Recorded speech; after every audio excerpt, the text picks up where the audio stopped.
Ku bawa hidupku sekarang ke tempat kudus-Mu Tuhan. Di mezbah-Mu ku serahkan seluruh hidupku. Penuhi hatiku sekarang dengan urapan yang baru, agar aku lebih lagi mendengar suara-Mu.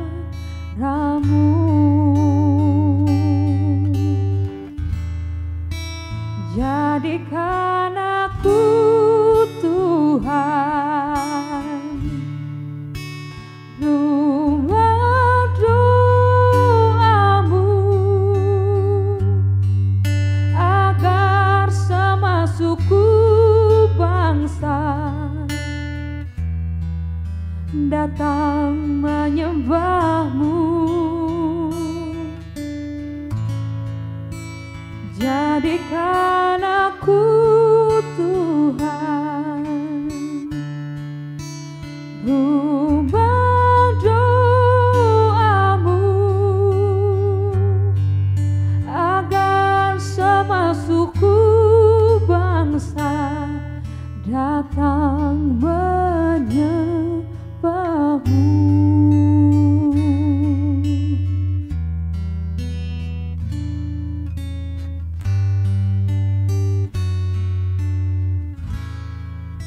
Ku bawa hidupku sekarang ke tempat kudus-Mu Tuhan. Di mezbah-Mu ku serahkan seluruh hidupku. Penuhi hatiku sekarang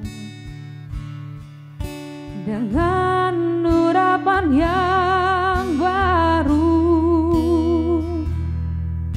agar aku lebih lagi mendengar suara-Mu.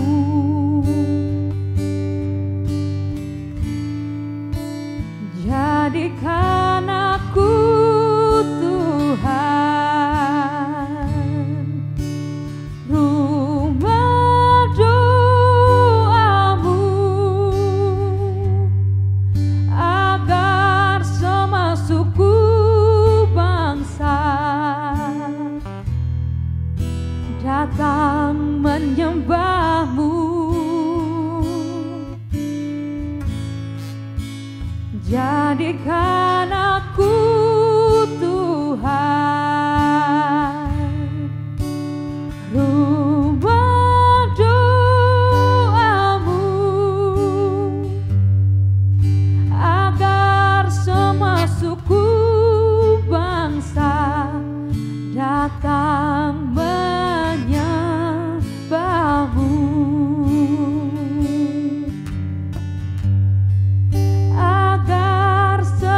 Suku bangsa datang menyembah-Mu.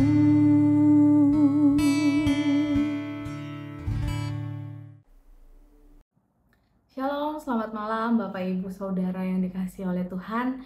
Sebelum kita mendengarkan firman Tuhan, mari kita bersama-sama bersatu di dalam doa. Terima kasih Tuhan Yesus untuk malam hari yang sangat indah ini Tuhan.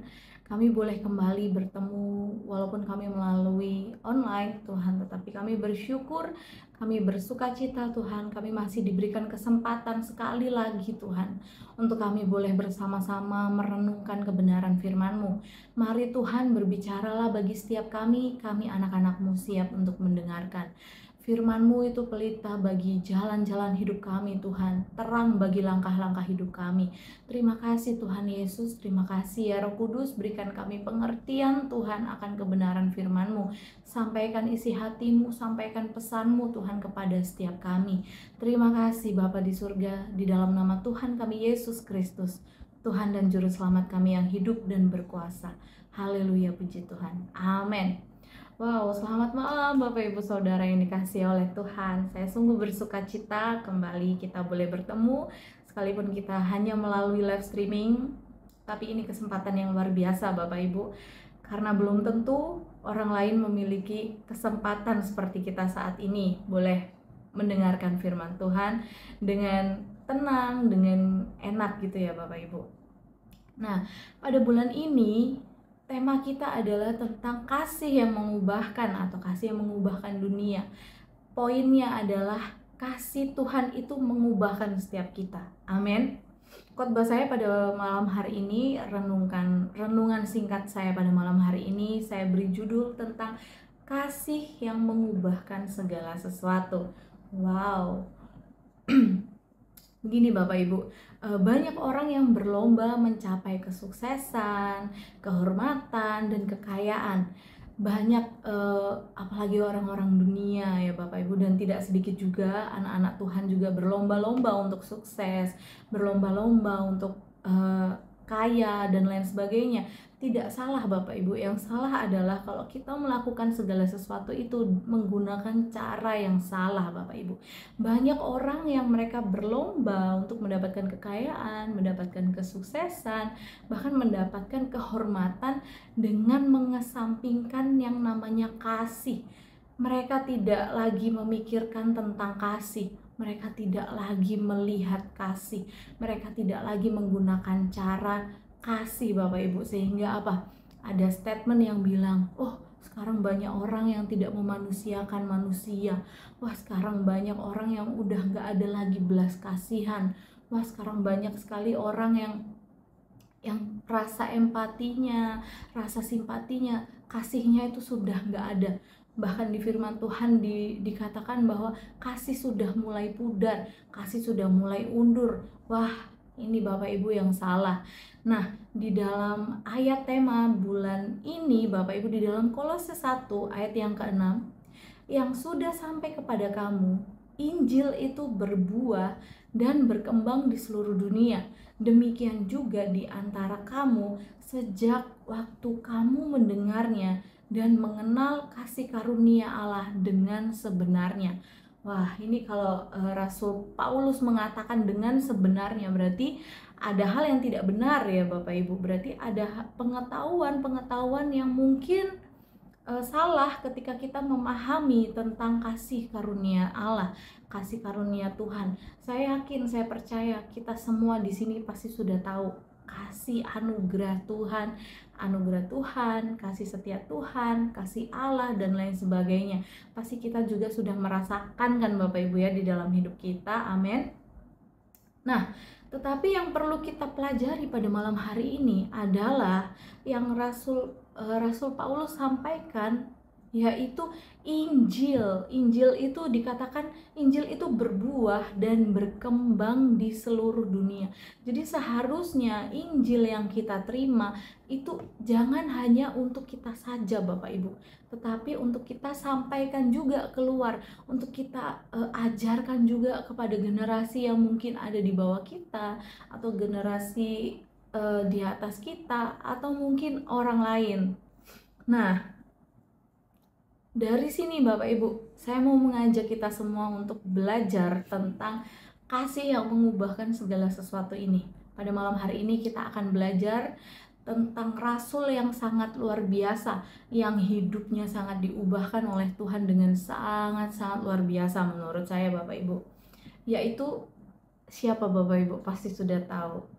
Yaitu kita akan belajar dari kisah Saulus yang diubah Tuhan menjadi Paulus. Wow, Bapak Ibu pasti sudah tahu bagaimana kisah perjalanan Paulus sebelum dia mengenal Tuhan, sampai dia mengenal Tuhan, sampai dia harus menderita dan lain sebagainya. Saya tidak akan jelaskan panjang lebar di sini Bapak Ibu, karena saya percaya, saya yakin pasti kita semua sudah tahu bagaimana kisah dan latar belakang seorang Saulus yang yang diubah oleh Tuhan menjadi Paulus. Nah, Rasul Paulus ini Bapak Ibu, dia luar biasa karena hidupnya menjadi berubah ketika apa Bapak Ibu? Ketika dia mengalami pengenalan dan perjumpaan dengan Kristus. Malam hari ini kita akan belajar tentang dua hal. Yang pertama, pengenalan akan Kristus atau pengenalan akan Tuhan, dan yang kedua adalah perjumpaan dengan Tuhan atau perjumpaan dengan Kristus ya Bapak Ibu. Nah, pada awal Rasul Paulus ini sebelum dia menjadi Paulus, saat dia menjadi Saulus, saya yakin dia pasti mengenal itu siapa itu Yesus. Dia pasti tahu cerita tentang kisah-kisah bahkan perjalanan hidup Kristus. Pasti Paulus sudah tahu Bapak Ibu.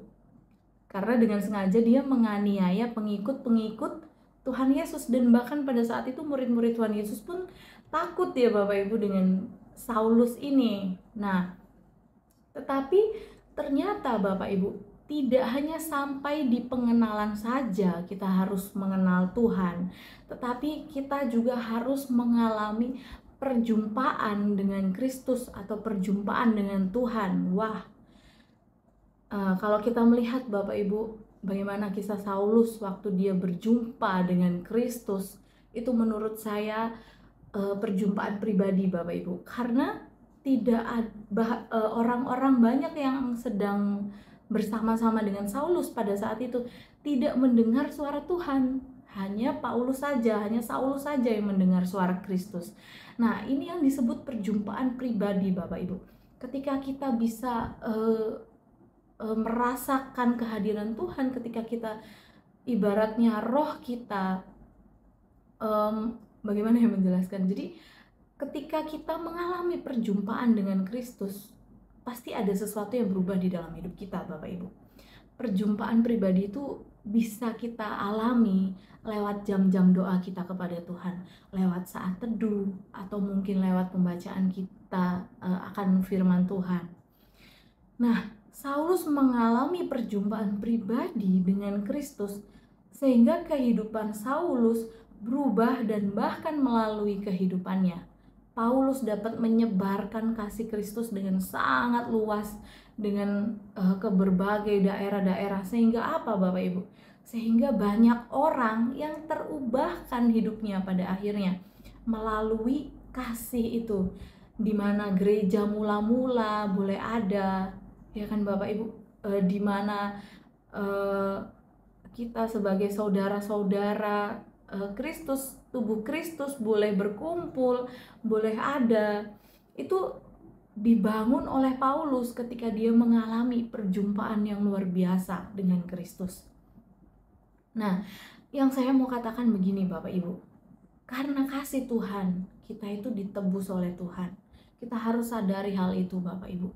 Kasih itu kalau kita memperhatikan, kita pelajari dalam firman Tuhan, ternyata kasih itu aspeknya luas Bapak Ibu. Dan dalam firman Tuhan berkata, percuma kita bisa berbahasa malaikat, kita memiliki segala sesuatu di dalam dunia ini, tetapi kalau kita tidak memiliki kasih, apa Bapak Ibu? Kita sama dengan canang yang bergemerincing, kita sama dengan gong yang berkumandang, yang hanya yang kelihatannya begitu-begitu saja, tetapi tidak ada isinya Bapak Ibu, tidak ada faedahnya. Nah, lalu tujuannya Tuhan menciptakan kita, tujuannya Tuhan menyatakan kasih-Nya lewat pengorbanannya di kayu salib, itu untuk apa Bapak Ibu? Kalau misalkan kita tidak memiliki kasih untuk orang lain, dan kalau kita tidak mengenal bagaimana kasih Kristus yang sebenarnya Bapak Ibu. Nah, dengan kasih yang Tuhan berikan kepada kita, kita dilayakkan oleh Tuhan. Seringkali saya berkata kepada anak-anak youth, anak-anak KGC yang sudah melayani Tuhan, ketika kan tugasnya iblis itu untuk mengintimidasi kita ya Bapak Ibu. Tugasnya iblis itu untuk menghakimi kita ketika kita semakin dekat dengan Tuhan. Iblis itu kerjaannya pasti lebih berat Bapak Ibu, karena dia kerjaannya makin keras, kerjaannya makin berat ketika kita semakin dekat dengan Tuhan. Untuk apa Bapak Ibu? Untuk menjauhkan kita dari Tuhan. Apa cara yang digunakan oleh iblis? Cara yang digunakan oleh iblis adalah intimidasi. Iblis selalu mengintimidasi anak-anak Tuhan dan membuat kita merasa bahwa aku gak layak melayani Tuhan. Aku ini orang yang berdosa kepada Tuhan. Aku ini gak layak. Aku bukan orang yang termasuk dalam hitungan.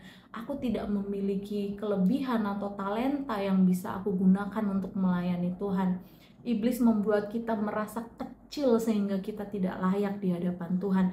Tetapi satu hal yang saya mau katakan, saya ajarkan kepada anak-anak KGC, dan seringkali setiap ibadah minggu sebelum kita maju naik ke atas mimbar, sebelum kita melayani, Pastor Edward pasti berkata, banyak orang yang lebih hebat dari kita, banyak orang yang sepertinya seharusnya lebih layak dari kita, tetapi Tuhan memilih kita, mungkin untuk menjadi singer, untuk menjadi pemerhati gereja, untuk menjadi usher, untuk menjadi apapun yang Tuhan pakai, apapun yang Tuhan pakai, yang Tuhan percayakan untuk kita lakukan. Iblis itu selalu mengintimidasi Bapak Ibu.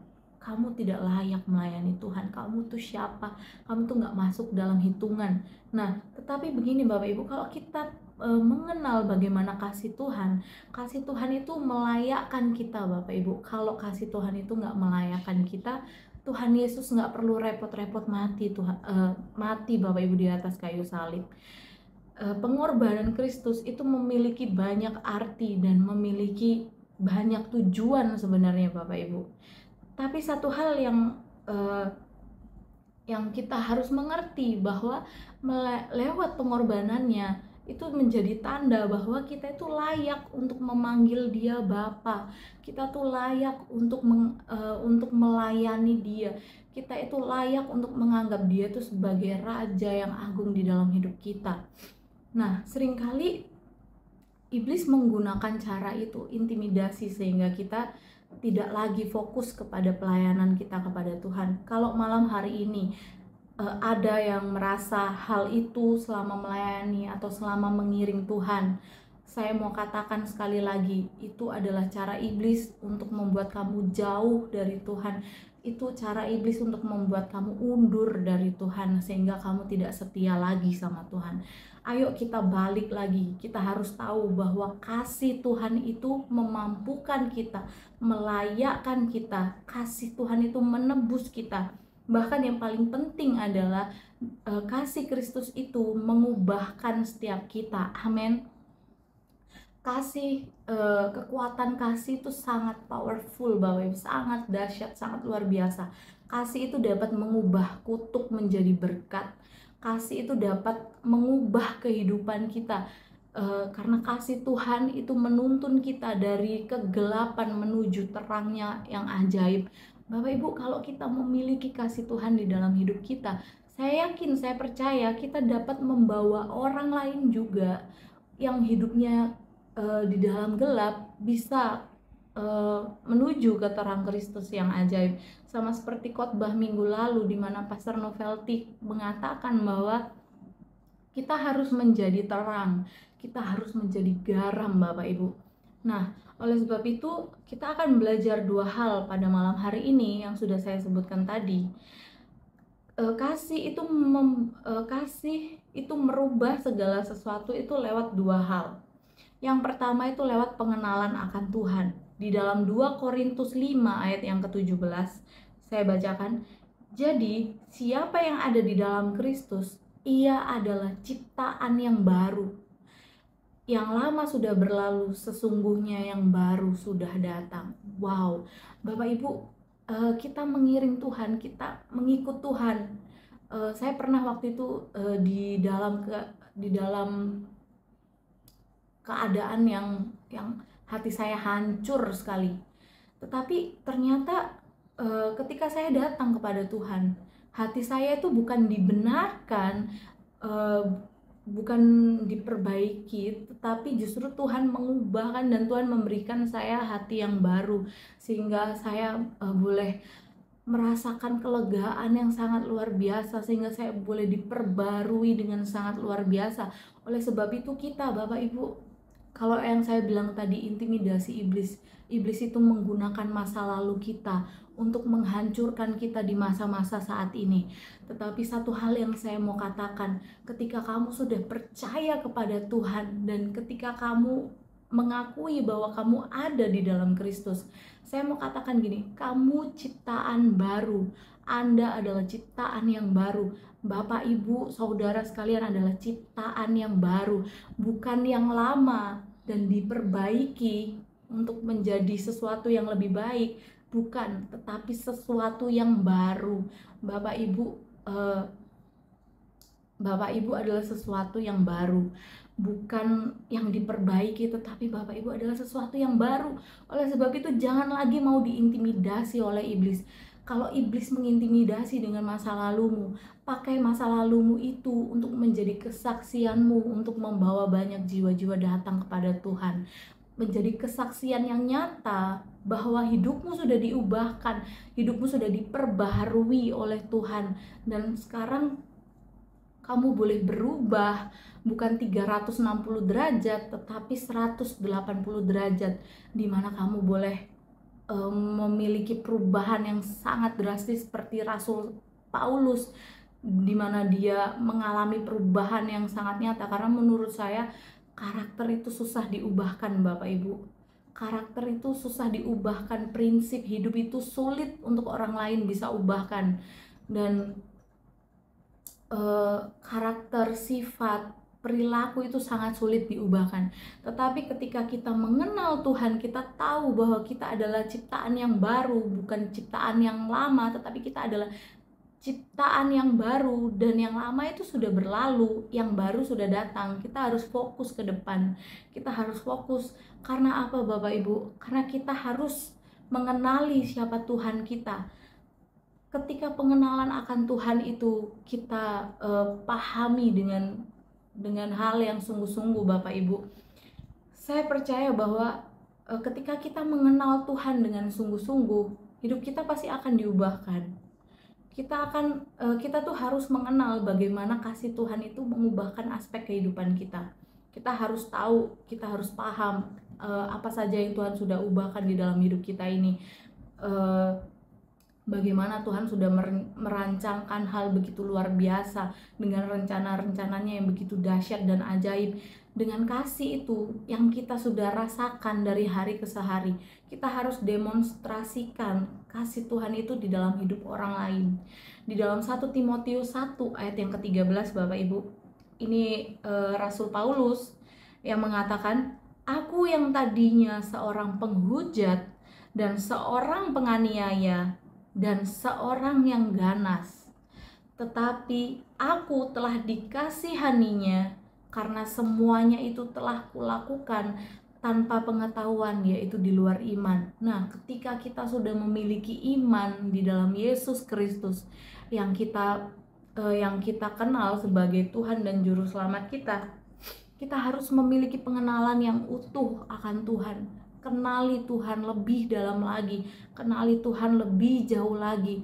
Karena apa, Bapak Ibu? Dengan kita semakin mengenal Tuhan, kita semakin memiliki karakter Kristus, kita semakin memiliki belas kasihan Tuhan, kita lebih lagi memiliki sifat perilaku Kristus. Kita akan tahu bagaimana dan apa yang harus saya lakukan, apa yang harus saya lakukan untuk menjadi berkat, untuk menjadi terang.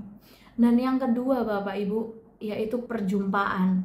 Paulus dirubah hidupnya oleh Tuhan. Ia mengalami perubahan total di dalam hidupnya ketika dia mengalami perjumpaan itu, ketika dia dalam perjalanan mau membunuh dan mau menganiaya anak-anak Tuhan pada saat itu.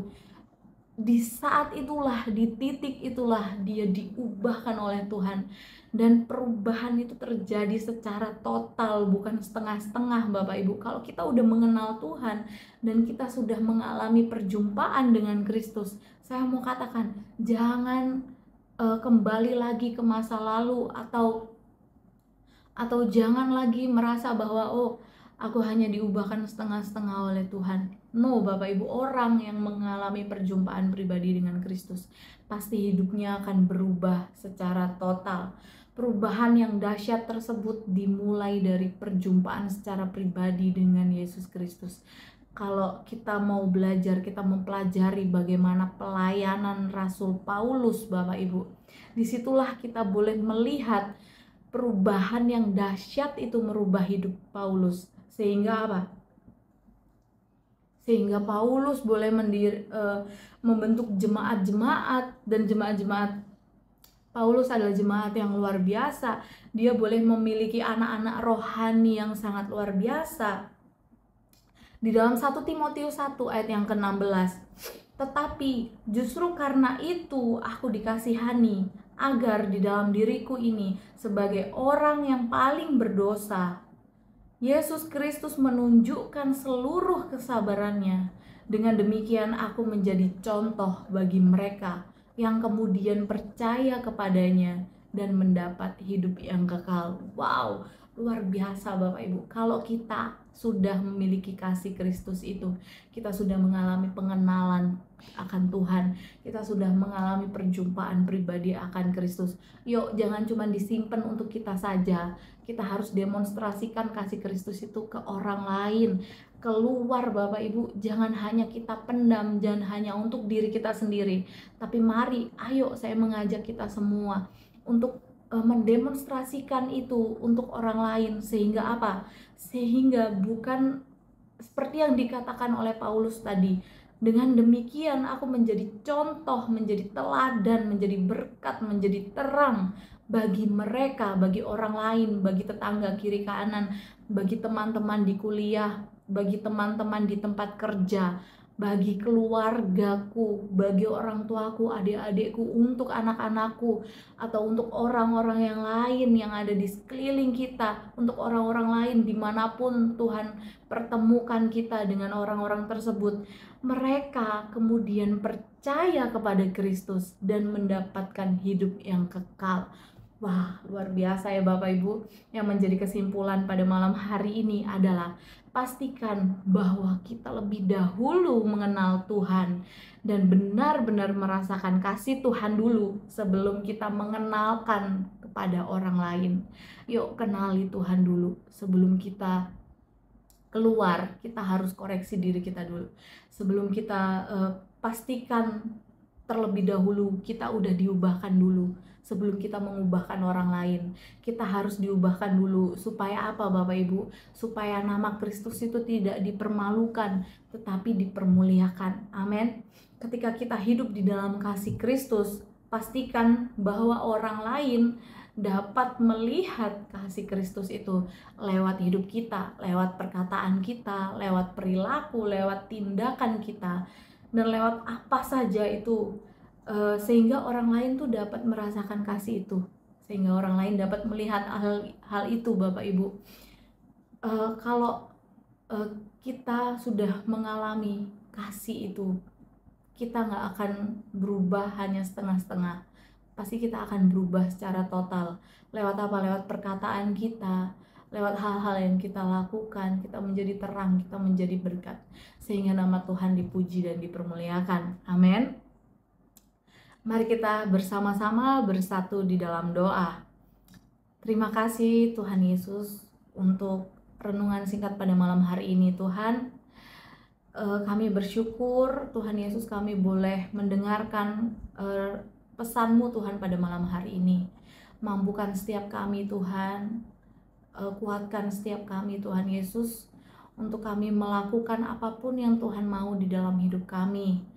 Bapa dalam kerajaan surga, terima kasih untuk kasih-Mu Tuhan yang senantiasa ada di dalam hidup kami dan setia Tuhan, dan tidak akan pernah berakhir di dalam hidup kami. Kami mau menjadi terang, kami mau menjadi garam Tuhan. Bawa kami lebih lagi Tuhan untuk mengenal Engkau Tuhan Yesus. Dan mungkin kalau ada beberapa jemaat Tuhan atau anak-anak muda yang ada Tuhan pada malam hari ini sedang merindukan perjumpaan pribadi di dalam hadirat-Mu Tuhan, mari Tuhan lebih lagi Kau nyatakan Tuhan bagi setiap mereka pengalaman-pengalaman pribadi bersama dengan Engkau Tuhan Yesus.